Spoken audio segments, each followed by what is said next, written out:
Yes, I am a flawless entity.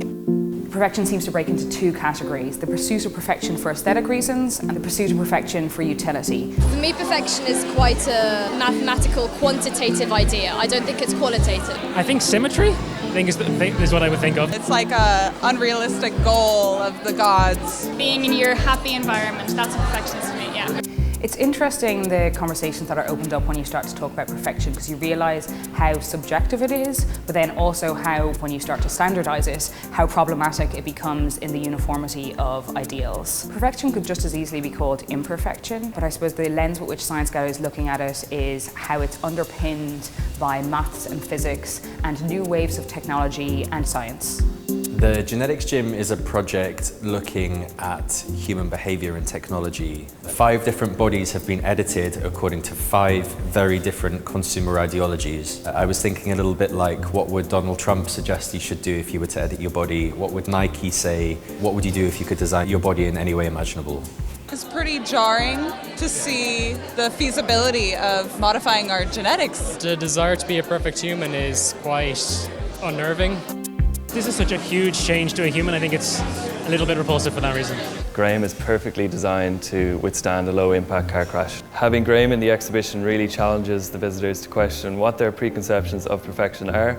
Like this peppers one, I think it demonstrates what we tend to reject and what we would tend to think of as disease, when that can be wrong and why we think like that. We treat vegetables as if they are a mass-produced product. Perfection can also still allow a lot of diversity without standardizing behavior or appearance of things. I think that Orlan, with the plastic surgery, the video of her getting plastic surgery was really interesting. Beauty is often an idea. I think the fact that you see her skin being lifted off her face kind of makes it more tangible, I suppose.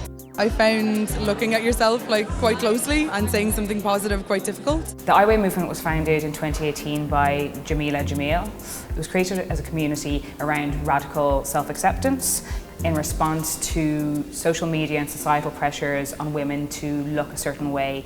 People undertake these rituals because they feel that they must be beautiful. Contemporary photography is incredibly dishonest. We've got apps like Facetune where people are now editing their face and bodies before it's even posted online. I think it can be really damaging.